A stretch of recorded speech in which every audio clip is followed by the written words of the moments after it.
good morning, gardeners and homesteaders and fellow humans on planet Earth. I hope you're having a fantastic day. Wonderful day, actually. Just an absolutely wonderful day. Because it is the first of the month. And it's about as close to the first of the month as I can get you. And we're going to talk about what we're going to plant in our garden in Zone 8A in North Carolina in the month of October of the year of our Lord 2023.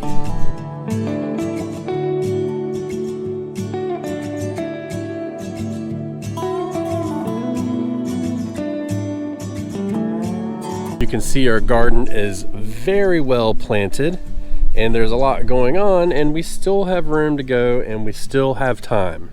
No, I'm not even gonna lie to you guys, because that's not how I do. I keep it real. We're running out of time, and we're running out of time very quickly. Right now I have about roughly 5 to 6 weeks before our first projected frost date. Who knows where it can go from there. So that's our timing for all of this. And we're gonna do a couple plantings. It's not as much as it has been in the past, but it's still gonna be some planting, because we still plant. If we're not planting in the garden, then even through the winter, we're gonna be starting seeds and stuff like that every single month. We're gonna be doing something in our garden. This is the way that we stay productive in our garden to get as much as we possibly can. As our black-eyed peas here are starting to wrap up, as you can see, we're gonna begin harvesting all of them. I'm actually gonna come out here and I'm gonna harvest all of them, see what happens over the next week or so, and if the plant rejuvenates, which typically it can do once you get the pressure off of it for fruiting and stuff like that, then we're gonna come out here. I'm gonna remove these canna lilies completely, and we're gonna plant peas right here. And on both of these trellises, as a matter of fact. This one is gonna be a little bit more difficult here, just for the simple fact of this bad boy is just going insane still, and it's still growing about a foot a day, as you can see. Which, by the way, we have our chickens out here clearing another patch of ground for our flower beds for next year. But it's still putting on about a foot a day roughly. And we've got some pumpkins on it, so I don't really want to take a chance of losing any harvest off this. I do actually really care about this plant and want to see what it'll produce. That being said, I don't know if I'm going to plant anything under it. I may, under anticipation, in a couple weeks, plant something underneath those on this side of the trellis, just to kind of see what happens, but I'm not really concerned about it that much. And we're going to do two types of peas. We're going to, I need to re-sow my Wando peas. Sorry, I'm too tall to walk under the trellis right now. I'm going to do Wando peas, and I'm going to do snow peas. And we'll probably split those up amongst all of our trellises at this point. So our cucumbers are done. We're more than likely going to come and put something underneath those. And then over here you can see our green beans. They got the mosaic virus this year and just didn't cut it. We're not even going to worry about that. I don't know if I want to plant on these, because what I like to do and what I did in the past is I actually removed these last year, these panels, so I could access the back side of this bed, and it worked out pretty good for me. But this bed over here, we're gonna put, actually I already put peas in, just kidding, they're coming up. And I believe I put Wando peas back there, which is like a snap pea. And we want to try, we've never really done a lot of snap peas, and I want to kind of get on top of that ball, get that going so I can see how they grow, how I like them. I tried it last year, wasn't really sure about the variety, so I did a little bit more research and tried to make a more educated decision this year, and we'll just see how that grows. But that's going to be one of the first things and the last things we plant for the month of October. Now in this bed behind me, the tomato bed, we're going to put a row of lettuce in. We've started some lettuce, and then we're going to come back in front of that row and we're going to put in seeds for it, all basically at the same time. Like I said, we're running out of time quick, but these can take a light frost, and in our area where we are, we can manage that because our first frost is generally a very light frost, and a lot of times the lettuces will actually thrive during that, and we can grow lettuce all the way up easily. I'd say until about the middle of December, but you got to have them in the ground and you have to have them well established before the cold sets in. It's really important. And so that's another thing. That's one of the first things we're going to do is we're going to do lettuce. So lettuce, peas, and then you're going to like this one. Actually, I don't know if you're going to like this one, but I'm going to like it. How's that? We're going to take out all of these lima beans probably this week. I'm waiting on these right here to turn. I want them to turn brown so I can just go ahead and harvest the dry bean. And they're starting to plump up. So I'm gonna give them a couple more days to plump up a little bit. And we're gonna pull that out, and then the rest of this is all gonna be spinach. So everything in here will be spinach except for the carrots that are behind it. And that'll get these going. And the spinach can grow basically throughout the winter here. Now this bed behind me, this pepper bed, we're gonna clean this up a little bit, and I need to go through it and pull out any kind of pepper or plant that's just not doing well. And then again, we're probably just gonna put spinach behind that. I wanna try and grow a lot of spinach this year. I did really good with it in the spring this year, so we're gonna do more of that. And we're also gonna save a row because we're gonna start bok choy seeds. And the bok choy seeds will be split in between the garden and the greenhouse. And they're a real sensitive plant, but you have a lot of leeway of when to harvest them. You can harvest them young, you can harvest them old, doesn't really matter. And I want to try and get some in the ground just to kind of test out here. Well, honestly, the whole bok choy thing is going to be a test for both parts of it. We did excellent with it in the spring. One of the best crops I grew this year as far as productivity. Now, the question is, how tired did I get of eating it? And that's a whole different story and video and topic and everything else on its own. But we did really well with it in multiple spots in the spring. So we want to try and replicate that in the fall.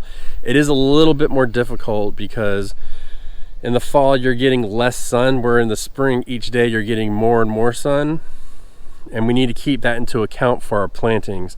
But that's really going to kick in on that one and kind of see where we're going with that. But I definitely want to try and find a spot back there to put it in, and I'm 100% growing it in the greenhouse because I want to see how it does in both places and just kind of test it out and feel the waters and really see, like, if it's really productive in the fall, then maybe we don't have to plant as hard in the spring or vice versa. So we can kind of get, because I'd like to have this crop repetitive throughout the seasons. Now, one thing I did do a little bit early, but I'm going to continue to do, is I'm testing out seed starting times for onions, just to kind of see how I can get the best sized onion seeds for, you know, transplanting and even selling and stuff like that. So we did just about almost 3/4 of this tray, I think. Yeah, let's just ease on that. And everywhere white on here has onions planted, and it is starting to germinate. So we're gonna get these out into the sun in a couple days and get them going. But this is our first sowing of onions, and we're gonna do a lot more onions this year. That's just the beginning of our onion planting. Onions stay in the ground the longest in our entire garden, but they also stay in a time when you're not really working the garden much, so it works out pretty good. And I'm gonna do another, probably finish out that tray in October, and then maybe the last week of October I'll probably start a whole nother tray just like that. There's 172 cells in it of seeds of onions, and then we're gonna grow the Vidalia type onions. They are short day onions, they grow really good here. But I'm also going to try at some point, I got a spider web here. I'm not scared of spiders, but I don't want spiders on me, if that makes any sense. Let me know in the comments if you guys are the same way. I want to try and do an intermediate type onion, because technically on the onion map, that's where we fall, where we live, is in the intermediate day. But I did short days no problem, and we're going to try and just kind of test that out too. I want to flex as much as I can about the onions that we grow and try and get, see if there's other varieties. And I even want to try to get some hybrid onions. A lot of people, we sell a lot of onion seeds, like a lot of onion seedlings, and a lot of people want the heirlooms, but I want to try and grow some hybrids for myself because they get bigger, and also we're not trying to save seed, so we're not even worried about that at all. So that's one thing that we're going to try as well. We're just kind of working up towards that, but it starts in October, and that will be seeded all throughout the winter. And then probably around the middle of October or just before that, we're going to go, we have a big pot in front of the greenhouse that we don't have anything planted in right now. And unfortunately, it's been empty for quite a while. I just never got around to replanting it. I just realized I should probably stop rocking because I don't want to make you guys seasick. We're going to put radishes in there. I typically grow a lot of radishes, but over the years we've gotten to where we eat radishes, but we don't crave them. They're a really easy crop to grow. They grow really fast. They can take a light frost. You can get a decent amount out of them, but at the same time, you kind of gotta you gotta grow what you're gonna eat. And we've thrown away a lot of them, and when I say throw away, we usually feed them to our chickens, and I don't want to keep doing that.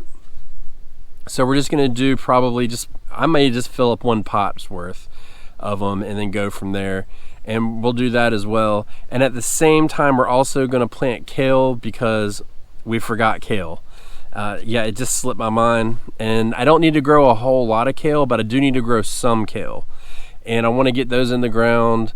Probably, truth be told, I realized late that I didn't plant any, so I started some seeds already, and they're still, they're microscopic at this point. They don't even have their first true leaves yet, but we're gonna put those in hopefully around the middle of October as well. Put those in the ground, if not a little bit before that. We may kind of push the envelope a little bit, just depends how they're progressing in the seed cell. But that's something too, because it's so hardy.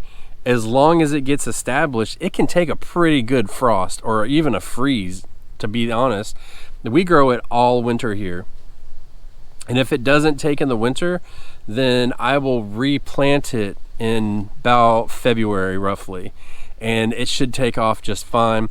But it's one of those things where you really do need to have a nice established plant with a strong root system, a fair amount of leaves, 4 or 5 leaves on it. Feed it, and then just try and find like a warm spell to get it in the ground. Right now we're having plenty of warmth, and I think next week the heat's actually going to come back a little bit, not like it had been, but we're supposed to get a little bit warmer. I mean, right now, let's see, it is, I'd say it's overcast and 78, 75, 78. So if there was no clouds right now, it'd probably be about 85 degrees, which is a little bit warm, but because of the things that we're doing and the plants that we have in the ground now, they love this weather, minus the amount of heat or the lack of warmth that can come. But right now, or sun, excuse me, not warmth, the lack of sun. But if we could get like a nice stretch of like 70s with sunny days, these plants will take off and they will grow really fast. And you can see we don't have a lot going into the ground right now. October is really getting to be a wrap-up month. Now the benefit is, and we'll have another video coming up, the greenhouse, which will be planted shortly, and we're going to be starting to work on that in October too. So a couple things. I'll do a whole video about the greenhouse, but I need to get it ready. And I got a long list of things, and even though it's long, it doesn't take a long time, but it needs to get ready and it needs to get planted soon so we can catch just a little bit of sunlight and keep it going and keep everything so it'll grow stronger during the winter, and then we can get some good harvests. Goodbye.